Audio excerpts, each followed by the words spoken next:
Greetings and welcome to the Old Dog's Endo at Iron Mountain and another edition of Dharma Dirt, where we dig into Dharma and see what we find. That ancient Chinese curse, "May you live in interesting times," seems to be especially relevant these days. This is a time of tremendous turmoil and change, much of it very uncomfortable. Uncertainty reigns and none of us know what will happen next. Political violence has reached a level that I've never seen before. But it reminds me of what we read about the late 19th and early 20th centuries. That was called an age of government by assassination. But now, even more disturbing is how many people are willing to accept it as normal. The rhetoric of violence is reaching the point where some are moved to act in the most destructive ways. We may not find ourselves being personally attacked, but for whatever reasons, we find ourselves strangers in a strange land, and it's easy to lash out and look for something or someone to blame. What do we do with all that? We might be wondering, why is all of this happening now to me? Yes, why do the particular forms and perceptions that we personally experience arise? Where does it all come from? Why is it things are as they are now and not some other way? Why has my life taken this particular direction instead of some other? In times of stress, these questions come to the surface. They come out of suffering, a deep sense of unhappiness, dissatisfaction, and a desire for something beyond life as we have known it up to now. Yet we're not able to come to grips with this suffering in a way that seems to really help our situation or create any effective change in our lives. The short answer to all these questions is karma. Karma is a Sanskrit word meaning energy or action. It's the law of cause and effect as it applies to our personal lives, with an emphasis on our moral and ethical behavior. We don't talk much about karma in modern Western societies, or even in our Zen tradition for that matter. That is not to say it's not unimportant. It is of supreme importance. But it's also one of the most misunderstood aspects of our practice as Zen Buddhists. Karma is the one great fact of our lives in time and space.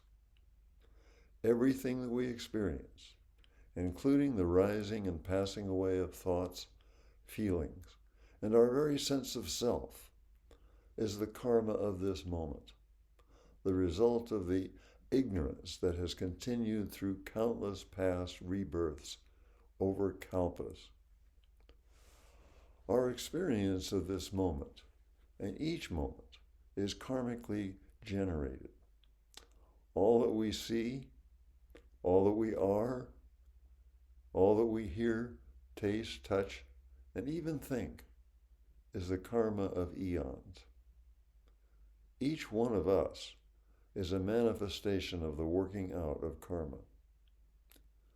Volitional action is the energy that drives karma and the wheel of samsara, the continuing cycle of birth, death, and rebirth. If karma is not seriously addressed and realized, it becomes the elephant in the living room that everyone avoids talking about. We must accept and realize our karmic human nature with all its faults and frailties before we can deal with it realistically.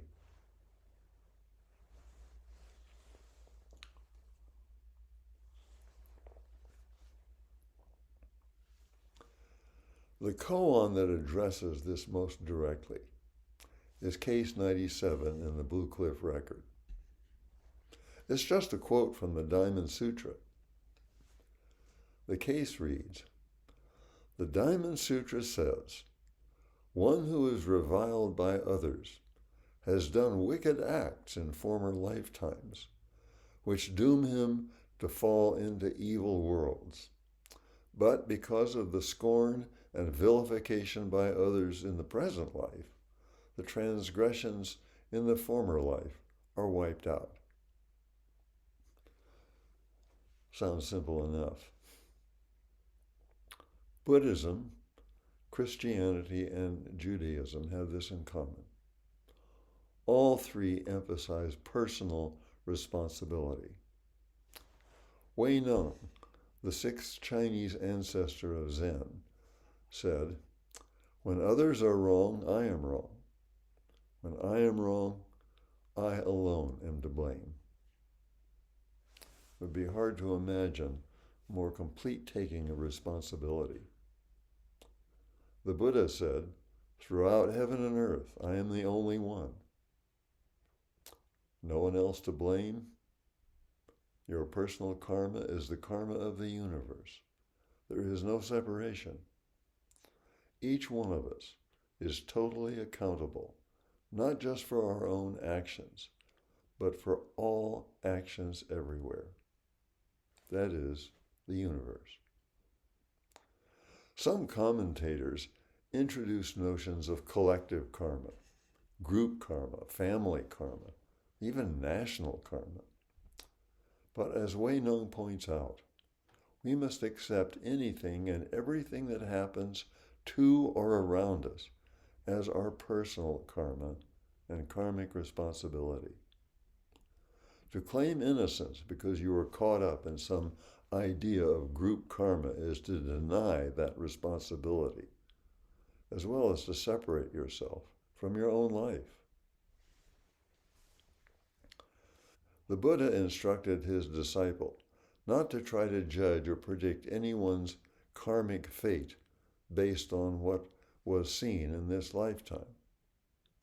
There are many who live good lives and go on to favorable rebirths. But there are also many who live good lives and yet go on to miserable rebirths. By the same token, those who live wanton, destructive lives may have favorable or miserable rebirths. We cannot know because we have no idea of the totality of any one person's karmic burden, not even our own. We speak of personal responsibility, but karma is not about blame.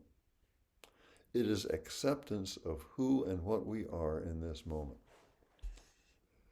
When bad things happen, it can set off a chain reaction of guilt and shame. I must have been a terrible person in another life. Or conversely, success and happiness can generate hubris. What a good boy am I. A philosophy of social Darwinism is based on the faulty assumption that only actions in this life affect the outcome of our worldly or spiritual efforts. Karma is not a system of rewards and punishments. That would imply some entity that judges and passes sentence. Cause and effect, whether on the moral plane or more generally, is simply the fact and fabric of the karmic universe, as exact and uncompromising as the law of gravity. The difference between karma and the laws of physics is the time frame. The karmic results of past or present actions may not crop up immediately, or next year, or even in this lifetime, but crop up they will. Karma is generally generated by the deluded mind, the mind that is asleep. The mind asleep is what we think of as our normal waking state, with all its desires, aversions, and deluded notions of reality. The mind asleep is filled with intention, the intention to acquire things, fame, fortune, and to avoid other things, illness, poverty, obscurity. Intention is the generator of karma. We spend most of our lives not in reality, but in our mental constructs of reality. The ego self, the I of our thoughts, has become the only reality, and that I constantly wants, desires, pursues some things, and dislikes, hates, avoids, and runs from other things, all driven by events, feelings, hopes, and fears. That is the nature of the mind asleep. Only when we wake up, become intimately aware of the nature of the mind and its actions, can we see it for what it is, a kind of sleep.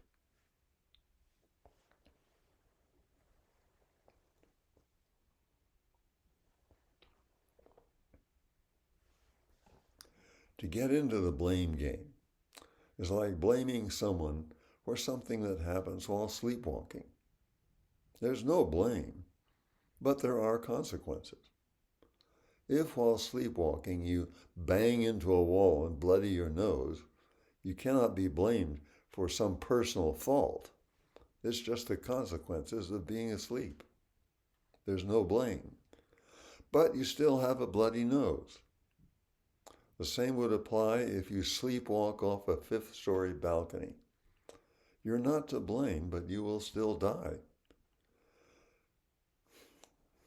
When others are wrong, I am wrong. When I am wrong, I alone am to blame. Another way to put it is simply to say, this is my karma. It's not about blame.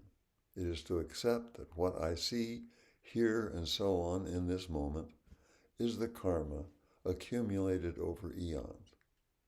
We have to accept the fact of where we are in order to move forward. Given current conditions, one might wonder, is the karma of this moment good or bad? Is it the result of good or bad actions?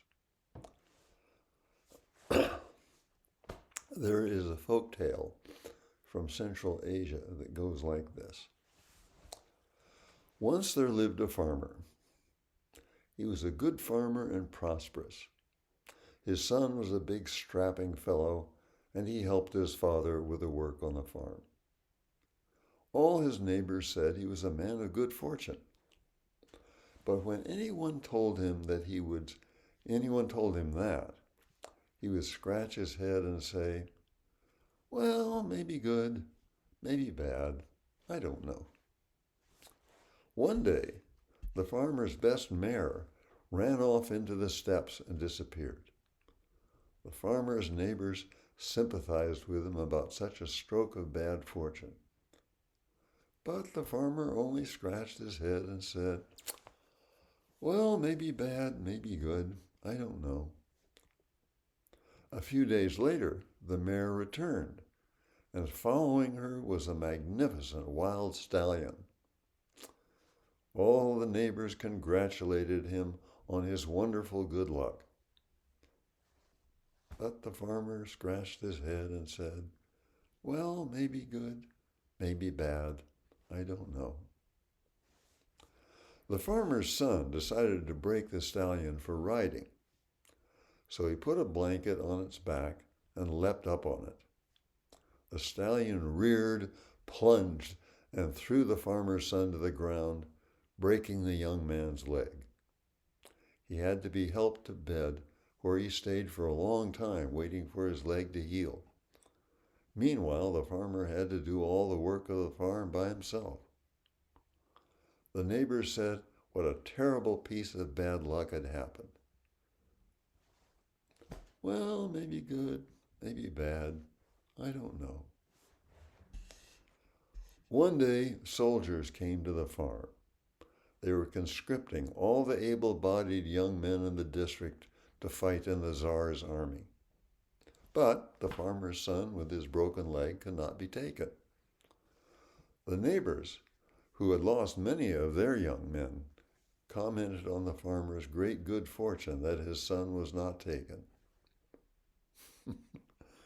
Well, maybe good, maybe bad. I don't know. Of course, this story doesn't have an ending. Life is what happens. At any moment, it's neither good nor bad. There's no way to judge karma because we will never know the complete history of anyone over lifetimes, not even our own, and we certainly cannot predict the future. But because of the scorn and vilification by others in the present life, the transgressions of the former life are wiped out. How is it that the transgression of our former lives are wiped out? Pat Hawke used to say that enlightenment is the total acceptance of everything. But be careful here. Acceptance does not mean approval or disapproval, nor does it always mean a passive non-response. You have to fully acknowledge where and what you are in order to act in accord with circumstances. If you don't fully realize that you are sitting down, how will you ever stand up? This is not to say you run out and try to fix everything. Don't try to be a helicopter parent for the world. That's just creating more karma. Accept the karma of here and now, and also trust it.